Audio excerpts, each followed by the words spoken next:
Assalamualaikum warahmatullahi wabarakatuh. Halo teman-teman semua, halo adik-adik semua. Apa kabar kalian? Semoga dalam keadaan sehat dan walafiat ya. Di sini, saya dan teman-teman kelompok saya ingin menjelaskan mengenai tugas kami yang sudah kami buat, yaitu tentang, kalian pasti tahu apa. Jadi kita nanti menjelaskan tentang jenis sastra nih teman-teman. Jenis sastra yang udah kita pilih, terus pengertian jenis sastra, pokoknya banyak deh teman-teman. Semoga bisa dipahami ya teman-teman. Nah di sini udah tertera nama-nama kelompok 4 atau kelompok saya, yaitu ada Kak Farsya Sabira, yaitu saya sendiri. Yang kedua ada Kak Lindu Cahyomi, ada Kak Fitri Anggun, ada Kak Nina Apriliani, dan Kak Devita Rizky Ranggani. Jadi langsung aja nih teman-teman, kita ke slide berikutnya. Kalian pasti penasaran kan? Nah, pertama saya akan membahas mengenai judul yang kita pilih. Ada tema, ada kelas, ada subtema, ada pembelajaran, dan ada jenis sastra nih. Jadi tema yang kita pilih itu adalah tema diriku, subtemanya tuh buku, pembelajaran pertama, kelas atau semester, dan semester kita pilih kelas 1 dan semester. Jenis sastranya kita pilih adalah puisi. Kita milih puisi di kelas 1 nih teman-teman. Nah, sebelumnya saya akan menjelaskan jenis sastra terlebih dahulu. Nah teman-teman, jenis sastra itu ada banyak ya. Ada puisi, ada dongeng, ada cerita pendek, ada pokoknya banyak deh segala macam. Nah, namanya adalah karya sastra. Karya sastra itu ciptaan yang disampaikan dengan komunikatif, serta maksud penulis untuk tujuan yang estetika. Karya-karya ini sering menceritakan sebuah kisah dalam sudut pandang orang ketiga maupun orang pertama, dengan plot dan melalui penggunaan berbagai perangkat sastra yang terkait dengan waktu mereka nih teman-teman. Jadi karya ini tuh sudut pandangnya ada orang ketiga, ada orang pertama, ada orang kedua, pokoknya banyak ya teman-teman. Ada tokoh-tokohnya juga, jadi jenis sastra itu emang banyak.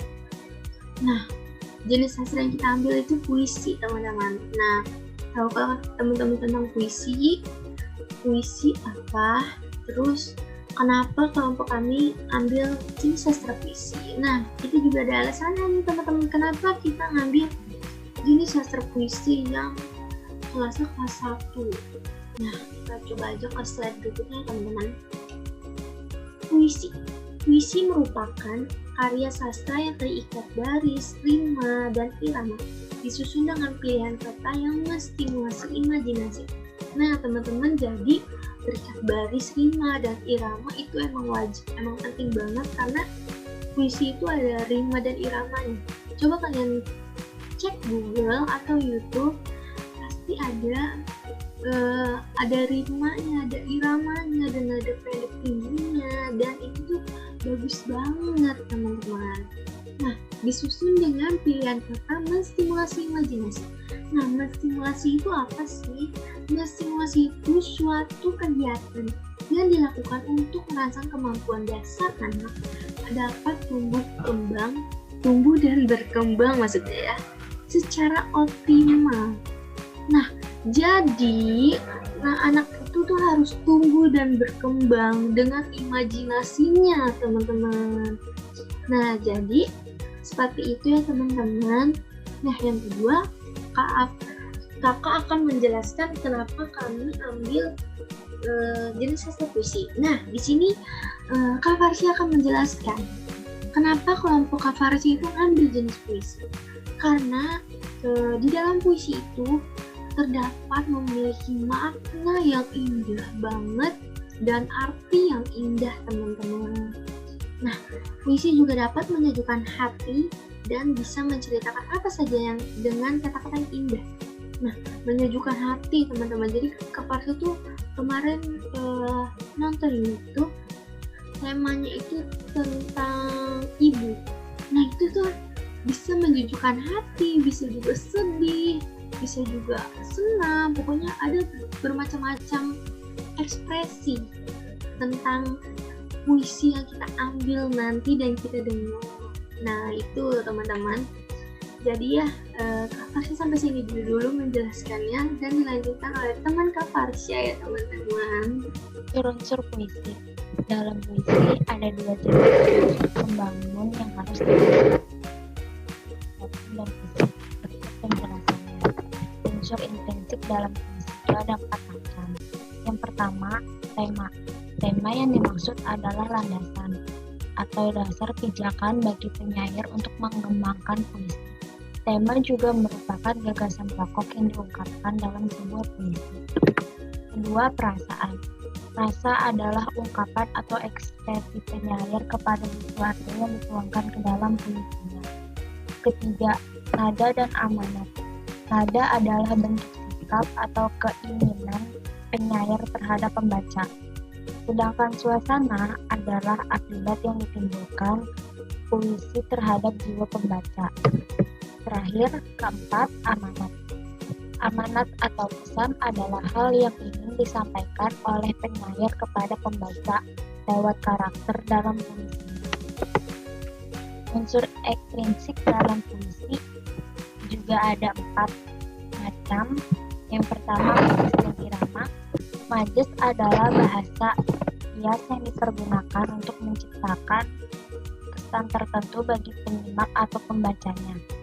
Sedangkan irama adalah alunan bunyi yang teratur dan berulang-ulang. Kedua, kata konotasi. Kata konotasi adalah kata yang bermakna tidak sebenarnya. Kata itu telah mengalami penambahan baik dari pengalaman dan imajinasi maupun kesan. Yang ketiga, kata simbol. Kata simbol atau lambang ialah sesuatu gambar, tanda ataupun kata yang menyatakan maksud tertentu. Yang terakhir, keempat, imajinasi puisi. Imajinasi puisi ialah kata atau susunan kata yang dapat menimbulkan khayalan atau imajinasi puisi tersebut. Halo teman-teman, materi selanjutnya yaitu jenis-jenis puisi. Di sini puisi memiliki 2 jenis umum, yaitu pertama ada jenis puisi lama, yang kedua puisi modern. Apa aja sih jenis-jenis puisi itu gitu? Nah, yang pertama ada jenis-jenis puisi lama nih yang berupa pantun, syair, kalibun, matra, dan guridam. Yang kedua ada puisi modern yang berupa puisi naratif, puisi lirik, puisi deskriptif. Puisi modern juga biasanya disebut puisi bebas karena tidak terikat oleh rima dan jumlah barisnya. Materi selanjutnya, kakak menjelaskan tentang dasar-dasar membaca puisi. Saat membaca puisi memerlukan tahap-tahap, yaitu membaca dalam hati yang bertujuan agar puisi tersebut terapresiasi secara penuh. Membaca nyaring dengan memperhatikan gaya vokal, tempo, tengge, rima, interpolasi, irama, dan diksi. Di sini juga vokal dibagi menjadi 4. Yang pertama ada artikulasi, yang kedua ada intonasi, yang ketiga ada tempo, yang keempat ada power. Sebelumnya, kalian sudah tahu belum apa sih pengertian dari artikulasi, intonasi, tempo, dan power? Di sini kakak juga akan menjelaskan pengertian dari artikulasi, intonasi, tempo, dan power. Artikulasi adalah yaitu ketepatan dalam melafalkan kata-kata. Intonasi yaitu tinggi rendah suatu nada pada kalimat yang memberikan penekanan dalam kata-kata tertentu dalam suatu kalimat. Intonasi juga dibagi menjadi 4 jenis. Yang pertama, tekanan dinamik. Yang kedua, tekanan nada. Yang ketiga, tekanan tempo. Yang keempat, modulasi. Sebelumnya, teman-teman sudah mengerti belum pengertian dari tekanan dinamik itu seperti apa sih? Tekanan nada itu seperti apa? Tekanan tempo itu seperti apa? Dan tekanan modulasi itu seperti apa gitu. Di sini kakak akan menjelaskan pengertian dari tekanan dinamik. Tekanan dinamik adalah tekanan yang diberikan terhadap kata atau kelompok kata tertentu dalam kalimat. Dinamik juga diciptakan untuk mengatur rima, irama, dan naik turunnya volume dan keras lembutnya diksi. Nah, di sini juga kakak akan menjelaskan dari tekanan nada. Apa sih itu tekanan nada? Tekanan nada adalah ucapan secara berbeda-beda untuk menunjukkan perbedaan antara orang yang serius untuk berbicara. Di sini juga kakak akan menjelaskan apa sih tekanan tempo. Tekanan tempo adalah tekanan pada kata atau kelompok kata tertentu dengan jalan memperlambat pengucapan. Di sini kakak akan juga menjelaskan tentang modulasi. Modulasi itu seperti apa? Modulasi adalah perubahan suara dalam membaca puisi. Sudah jelas belum teman-teman dari pengertian 4 jenis intonasi tersebut? Selanjutnya, pengertian dari tempo. Tempo yaitu ukuran cepat lambatnya pembaca dari suatu kata atau kalimat. Pengertian dari power, yaitu seorang pembaca puisi dituntut untuk memiliki vokal yang keras agar suaranya bisa terdengar oleh penonton. Sekian yang kakak jelaskan ya teman-teman. Terima kasih. Ciri-ciri puisi. Yang pertama, memiliki rima dan irama. Apa sih pengertian rima dan irama? Rima adalah pengulangan bunyi yang berselang baik di dalam larik, sajak maupun pada akhir larik, sajak yang berdekatan. Sedangkan irama adalah pengulangan bunyi yang berulang-ulang dan tersusun rapi. Yang kedua, terdiri dari beberapa baris dan bait. Baris adalah kalimat-kalimat dalam puisi yang memiliki makna dalam setiap barisnya. Dan bait adalah satu kesatuan dalam puisi yang terdiri atas beberapa baris. Yang ketiga, memiliki makna kiasan. Makna kiasan sendiri adalah kata-kata yang sangat tidak formal, bukan dalam arti kata yang sebenarnya. Kata kiasan dipakai untuk memberi rasa keindahan dan penekanan pada pentingnya hal yang akan disampaikan. Yang keempat, memiliki amanat. Puisi harus memiliki amanat tersendiri atau pesan tersendiri oleh si pendengar. Yang kelima, pilihan kata imajinasi. Pengimajinasian itu sendiri adalah kata atau susunan kata yang dapat menimbulkan hayalan atau imajinasi kepada si pendengar. Di sini saya akan membacakan puisi Tubuhku.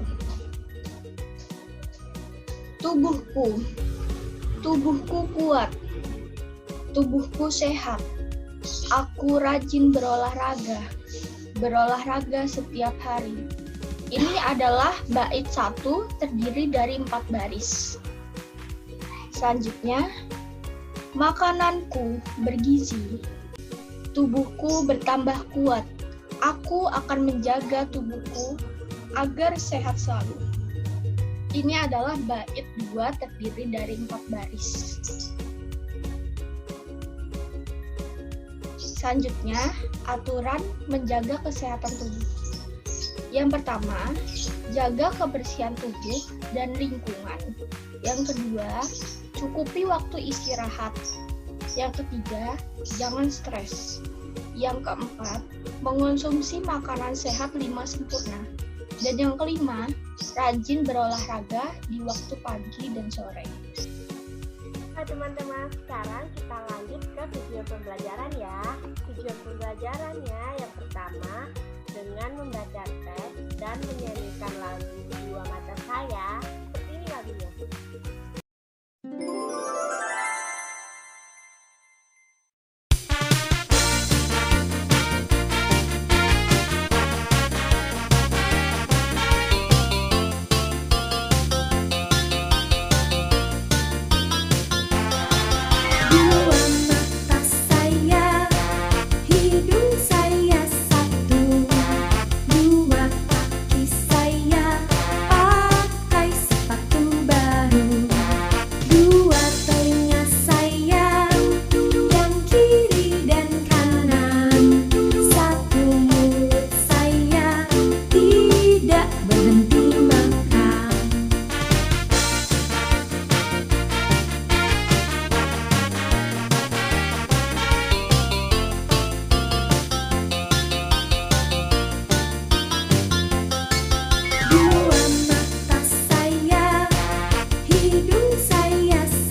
tepat. Yang kedua, dengan berlatih, siswa dapat mengenali dasar-dasar membaca puisi.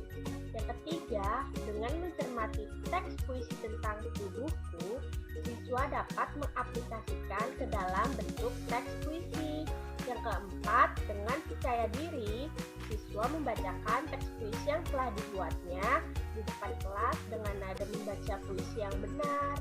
Yang kelima, setelah berdiskusi dengan teman, siswa dapat menunjukkan aturan-aturan tentang menjaga kesehatan tubuh di rumah, hubungannya dengan makan makanan yang sehat. Oke teman-teman, selanjutnya kita masuk ke rubrik penilaian membaca puisi ya. Jika tadi di tujuan pembelajarannya, nanti guru akan menyuruh siswa untuk membacakan hasil puisinya ke depan satu persatu. Nah, ini adalah penilaiannya. Ada aspek atau kriteria penilaiannya, yaitu yang pertama ada jumlah kalimat, yang kedua volume suara, yang ketiga isi puisi. Nah, untuk penilaiannya itu ada 4, ada sangat baik, ada cukup, dan ada perlu pendampingan. Nah, untuk yang sangat baik itu nilainya 4, itu jumlah kalimatnya harus lebih dari 10. Terus volume suaranya, suara terdengar oleh semua anggota kelas. Kalau isi puisinya ada pembukaan. Lalu anak membuat puisi menggunakan kata yang telah guru siapkan, yaitu tubuhku, sehat, kuat, makanan, senang, dan rajin. Terus puisinya harus berima, AB, dan ada penutup. Kalau yang baik itu nilainya 3, jumlah kalimatnya harus 7-10 kalimat. Volume suaranya, suara terdengar hanya oleh sebagian anggota kelas. Isi puisinya hanya memenuhi 3 kriteria. Kalau cukup itu nilainya 2, jumlah kalimatnya hanya 4-6 kalimat. Volume suaranya, suara hanya terdengar oleh guru. Isi puisinya hanya memenuhi 2 kriteria.